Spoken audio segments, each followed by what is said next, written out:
A diversidade cultural que a gente tem no Brasil implica em uma variedade de formas diferentes de entender e de se relacionar com a natureza.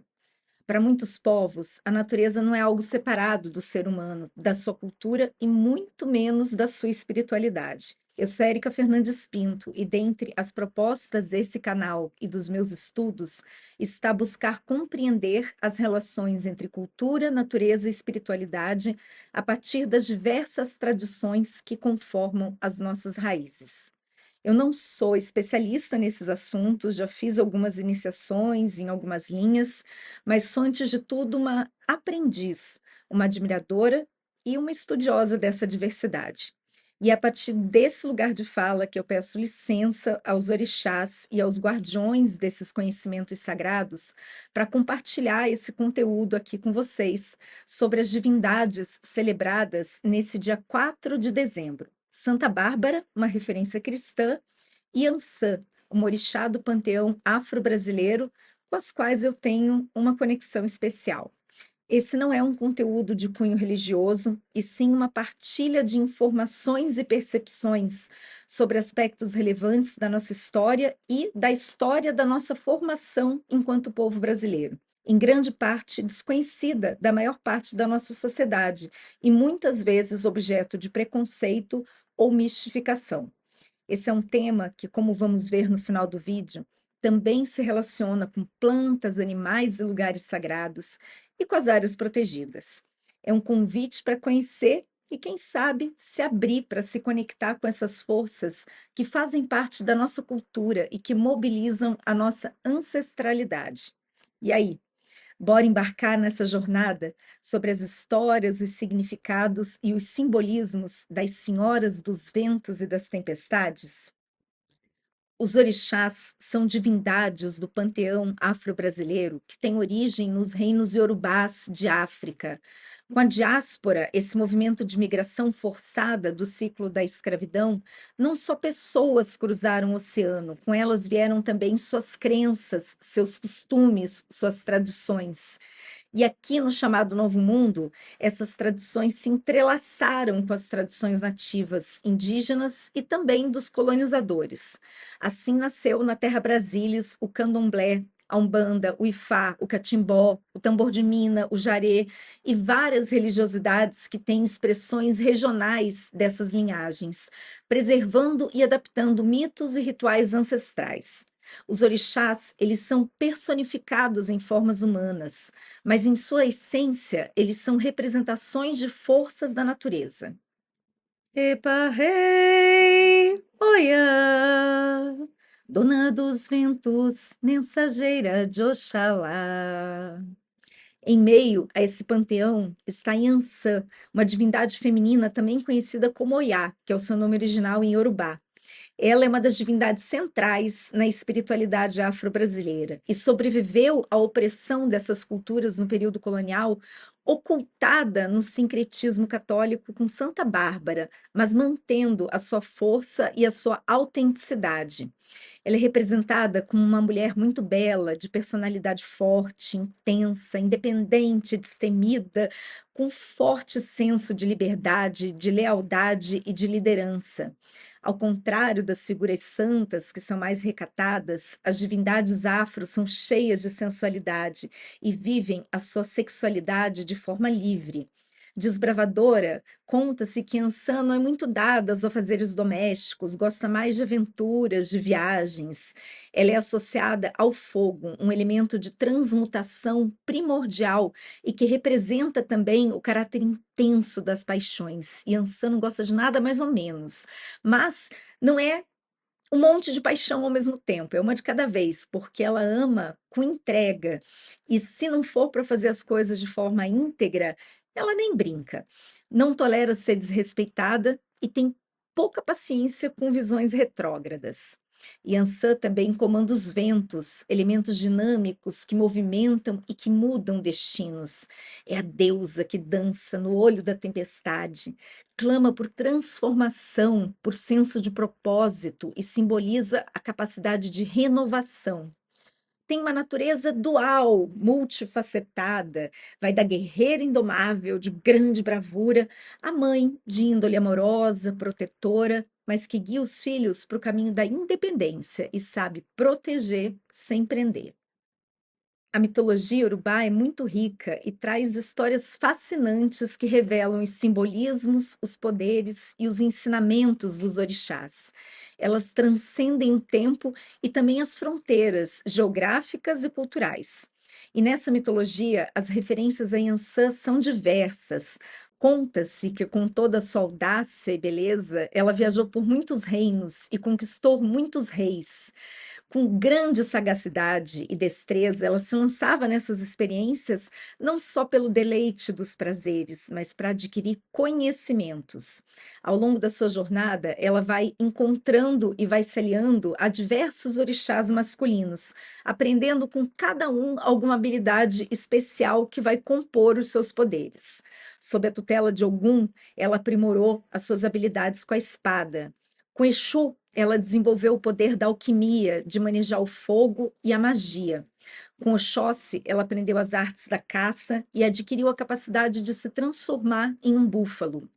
Com Obaloaê, ela aprendeu a entrar no reino dos espíritos, e com Odulecê, os ritos fúnebres que guiam os espíritos dos mortos no caminho do Orum, celebrando não só a vida dos que foram, mas a jornada espiritual que se inicia nesse outro lado. E foi com Xangô, seu grande amor, que ela aprendeu o segredo dos raios. Buscava no encontro com os outros, acima de tudo, compreender a sua própria identidade. Conta-se que Xangô estava numa batalha sem fim de vários milhares de anos. Chamou Oxum para ajudar, mas Oxum, orixá das águas doces, não vai para a guerra. Depois ele chamou Iansã. Iansã vai, só que ela não entra na luta, ela acaba com a luta. Tem um ponto da Umbanda que eu adoro, que fala: quando Iansã vai para a batalha, todos os cavaleiros param só para ver ela passar. E é interessante pensar em Yansan como essa força da natureza, né, essa força das tempestades. Eu lembro de alguns filmes que têm cenas de batalhas intermináveis e que, de repente, assim, arma aquela tempestade, começa a cair raio para todo lado, sai todo mundo correndo, acaba a guerra, né, acaba a batalha quando a tempestade chega. E assim é Yansan. E quando a tempestade passa, fica uma energia magnética no ar, uma força renovada, uma sensação de que tudo é possível só porque a tormenta acabou. Então, essa força, né, de movimento e de renovação que está personificada nessa divindade.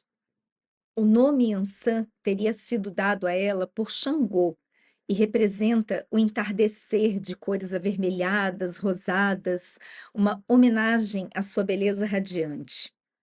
Mas um casamento entre 2 seres de tamanha grandeza e impetuosidade passava longe de ser perfeito. A união de 2 divindades muito temperamentais resultava em brigas homéricas, onde Ansã, mesmo virando um búfalo, não conseguia vencer a fúria vulcânica de Xangô. Em meio a conflitos muito violentos, ela pede então ajuda a Exu, esperando que esse lhe desse o poder de se transformar em algo ainda mais poderoso que o búfalo. Eis que Exu transforma Yansan em borboleta. Disse a ela que, nervosa, ela arrasaria o mundo como um vendaval, que seus egus, espíritos dos mortos, apavorariam as pessoas, raios destruiriam as aldeias, colocando fogo no mundo. Ao transformá-la em borboleta, ela podia voar ao sabor do vento sem perder a sua beleza, suas cores, seu perfume. Exu, assim, ensinou Yansan que nem sempre é necessário enfrentar tudo com força e violência, transformando qualquer atrito em um campo de batalha, e que se pode ter coragem e bravura, mas também delicadeza e leveza. E assim, com esse presente de Exu, o casal consegue encontrar o equilíbrio do calor do fogo de Xangô com o frescor da brisa de Ansan. Assim, é dessa mitologia que vêm os poderes míticos de Ansan, comandando as forças do movimento e da transformação. Os seus poderes são tão vastos quanto os ventos que ela rege, variando de uma leve brisa à força de um furacão. Limpa, Varre as folhas secas, sacode, tira as coisas do lugar, areja, tem a capacidade de desobstruir, de abrir caminhos, de promover mudanças. Quando essa força é bem canalizada, traz clareza e direção. Então, ela é uma guia nos momentos de transição. Yansan, em geral, é representada com trajes de cores vibrantes, geralmente vermelho, amarelo, adornos dourados, carrega uma espada na mão e um erechim na outra, que é um instrumento feito de rabo de cavalo ou de búfalo. Tem uma energia indômita, é o arquétipo do feminino atrevido, inconformado, luta por direitos, quebra dogmas culturais e vence as batalhas da vida sem deixar de ser feminina. Na Umbanda, Yansan comanda a falange dos boiadeiros e dos vaqueiros. Tem uma variedade da famosa espada de São Jorge que é chamada de espada de Ançã, com as bordas amareladas. Yansan é a dona do acarajé e das comidas feitas no dendê, nesse comer sagrado associado a diversos preceitos. Foi ela que entregou ou inspirou esse ofício às baianas, fazer bolinhos de acarajé para ter a sustentação própria, né, o dinheiro próprio, e assim a oportunidade da libertação feminina do jugo do patriarcado. Os rituais feitos em homenagem a Yansan podem ser simples, feitos no âmbito privado, com oferendas de velas, flores vermelhas, pimenta, acarajé, vinho tinto, ou celebrações públicas grandiosas que mobilizam milhares de pessoas, e onde sempre tem muito canto, muita dança e muita comida, que se entrelaça nesse dinamismo com a força do rufar dos tambores. E a trilha sonora de Ansan, oxalá, meu Deus, como tem músicas lindas.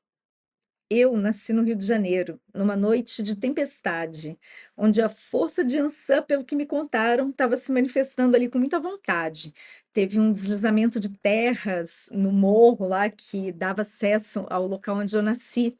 E uma única estrada lá no alto do Morro da Rocinha, que ficou alguns dias intransitável.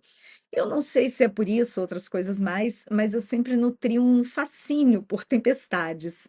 E uma outra conexão interessante foi que eu vivi minha infância e minha adolescência em um bairro de Curitiba chamado Santa Bárbara, que no sincretismo católico é a santa associada a Iansã. Mas foi bem depois disso que eu comecei a conhecer as tradições afro-brasileiras e nesse percurso descobri as forças dos orixás que me regem. Quem me conhece e conhece essas referências facilmente identifica a minha afinidade com Oiá e a minha verve iansânica, que se manifesta em vários momentos, contrabalançado um pouco ali pela força de Oxum e de Oxumaré, que formam a minha cruz na leitura do Ifá. E Santa Bárbara, por sua vez, não deixa barato pensar, não. Uma mártir do cristianismo, uma santa, um ícone. Ela teria vivido no final do século III, na Turquia. Não há muitos registros sobre a sua passagem e a sua historicidade é meio nebulosa, um tanto questionada. Mas conta-se que ela era filha única de um nobre rico, dotada também de uma grande beleza, e o pai a mantinha trancada numa torre para ser resguardada. Quando ela chega na idade de se casar, ela não aceita os pretendentes que seu pai oferece, questionando o direito a um amor e não a ceder a um acordo por interesse. Quando ela vai para a cidade a primeira vez, ela conhece o cristianismo e acaba se convertendo a ele, renegando os deuses mitológicos de seu pai. E o próprio pai acaba denunciando ela às autoridades. Ela é capturada, torturada, passa por uma série de atrocidades, os seios são cortados e coisa e tal, tudo para forçá-la a renegar a sua fé. Mas ela não cede e acaba sendo decapitada pelo próprio pai. Mas eis que quando a sua cabeça rola no chão, um raio emana e atinge o pai em cheio, matando ele. Isso tudo teria acontecido num dia 4 de dezembro, por isso que essa data ficou consagrada em sua homenagem. Assim como Yansan, Santa Bárbara tem o poder de abrandar as tempestades e as batalhas da vida. Ela auxilia aqueles que buscam a verdade com o coração aberto, enfrentando o destino com a cabeça erguida e o rosto sereno. Ao invocá-la, se reza: que raios não me atinjam, trovões não me assustem e que o troar de canhões não abale a minha coragem e a minha bravura. Bom, e estudiosa que eu sou dos sítios naturais sagrados, eu não poderia deixar de procurar lugares associados a essas divindades. Numa perspectiva ancestral, a gente tem na África a origem do culto ao Oiá no atualmente chamado Rio Níger, na Nigéria, mas esse é um nome colonial, né? Ele é considerado a morada de Yansan Odó Oiá. Tem 9 braços que representam os 9 filhos que Yansan gerou. Rituais e oferendas para Yansan com frequência são feitos em cima de morros, lugares elevados, onde o vento sopra forte, em frente a árvores frondosas ou então em bambuzais. Essas plantas têm características notáveis de adaptação, suportando ventos intensos e tempestades, retornando ao seu estado original quando cessam essas forças. Ele também cresce rápido e reproduz ali o som do vento, né? Quando o vento passa no bambuzal, tem um som bem característico. Representa essa capacidade de se adaptar diante das adversidades inevitáveis da vida e das forças da natureza. Traz a ideia de uma força flexível, e tem um provérbio em japonês que fala, né, que o bambu que se curva ao vento é mais forte que o carvalho que resiste. No Brasil, a gente tem uma série de maneiras próprias de compreender o sagrado. O santo sai da igreja, percorre as ruas e leva milhares de pessoas em procissão, se reza, mas também se festeja, se canta, se dança, se come, se bebe. É uma fé plural num caldeirão de culturas que é o nosso país e que traz o sagrado também para o cotidiano. Em Salvador, a festa de Santa Bárbara e de Ançã abre o calendário das festas populares, que começa em dezembro, dia 4 de dezembro, e vai até o carnaval. Essa celebração é registrada como patrimônio imaterial da Bahia. Foi a primeira festa popular que teve um pedido de registro, e ela já tem mais de 3 séculos. Yansan também está representada no Dique do Tororó, em Salvador, nessa mesma cidade, um lugar sagrado para as tradições de matriz africana, onde a gente encontra estátuas de vários orixás, né, representadas aí no espelho d'água. Yansan também está lá no Parque da Catacumba, na cidade do Rio de Janeiro, no interior do Paraná, na região dos Campos Gerais, em Ponta Grossa, onde a gente encontra a Cachoeira Santa Bárbara, que integra o Rio São Jorge, a partir de um culto que foi introduzido pelos jesuítas. Tem também a Cachoeira Santa Bárbara, lá em Cavalcante, no Goiás, no território quilombola Calunga, um paredão de pedra com uma queda de mais ou menos 30 metros, que forma um poço de águas azuis turquesa, cristalina, ladeado por uma mata exuberante. Conta-se que o nome teria sido uma homenagem a uma rezadeira que vivia na região, a quem eram atribuídos curas milagrosas. E lá no Parque Nacional da Chapada das Mesas, no município de Riachão, também tem uma gruta e uma cachoeira com o nome de Santa Bárbara. É a segunda queda mais alta dessa região, com 76 metros, que no final da queda se divide em 2 águas e tem algumas pessoas que associam a imagem que é formada nessa divisão das águas à imagem da santa. Dos cantos ancestrais de África, as rezas europeias, essa força vital representada por Iansã e Santa Bárbara reverbera pelos mais recônditos lugares do Brasil. Histórias e tradições que são passadas de geração a geração por conhecimentos transmitidos em sua maior parte de forma oral. Essas figuras que personificam a natureza nos seus momentos mais intensos e imprevisíveis são guardiãs dos mistérios da vida e da morte e guias nos momentos turbulentos, uma luz nos períodos de escuridão. Assim, nesse dia 4 de dezembro, eu deixo aqui uma singela homenagem a essas entidades que, mais do que serem veneradas, são fontes de inspiração, capazes de nos conectar a esse universo mágico e instigante, onde os poderes primordiais da natureza se encontram com a força das nossas raízes ancestrais.